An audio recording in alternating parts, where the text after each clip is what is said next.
কিন্তু আমরা যেরকম আশা করেছিলাম হয়তো একটু তো হোঁচট খেয়েছে এই কয়দিনের কাজকর্মে।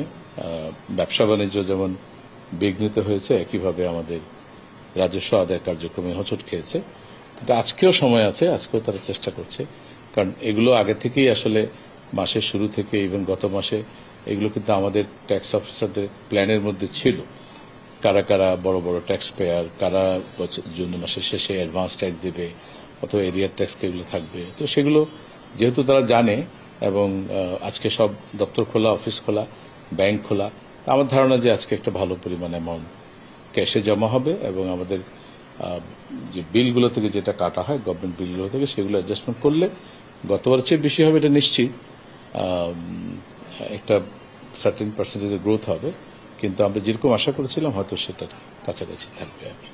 হাওয়েভার এটা আমরা জুলাই মাসে আবার ড্রাইভ দিয়ে এটাকে ট্রেজারিতে নিয়ে আসব এবং জুলাই মাসে তো আমাদের টাকা লাগবে, সরকারকে তো জুলাই মাসে খরচ করতে হবে। তো সেই দিক থেকে আমরা ইনশাআল্লাহ এটা আমাদের রেভিনিউ অফিসাররা তারা অত্যন্ত করিতকর্মা, অত্যন্ত পরিশ্রমী এবং রেভিনিউ আহরণ করাটা তাদের ইয়ের মধ্যে আছে।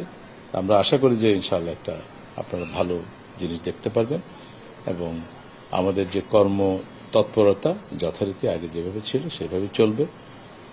আমি আমাদের রেভিনিউ অফিসারদেরকে বলবো যা কিছু হয়েছে এগুলো সবকিছু ভুলে গিয়ে আমাদের রাষ্ট্রীয় স্বার্থে, দেশের স্বার্থে আমরা সকল কাজ করব এবং আমাদের যে কাজগুলো আছে সেগুলোকে আমরা এগিয়ে নিয়ে যাব।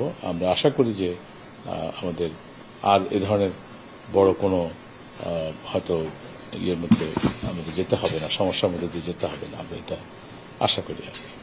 আমাদের রেভিনিউ অফিসাররা যারা আছেন, ফিল্ডে যারা আছেন, সবাইকে আহ্বান জানাবো তারা অতীতে যেভাবে দক্ষতা এবং নিষ্ঠা এবং কঠোর পরিশ্রম করে রেভিনিউ আদায় করেছেন একইভাবে তারা তাদের কাজগুলো কন্টিনিউ করবেন, এটা আমি নিশ্চিত। তারপর আমি আপনাদের মাধ্যমে তাদেরকে আহ্বান জানাচ্ছি তারা যাতে করে অতীতে যেভাবে কাজ করেছে সেভাবে যেন তারা কাজ করে ভবিষ্যৎ।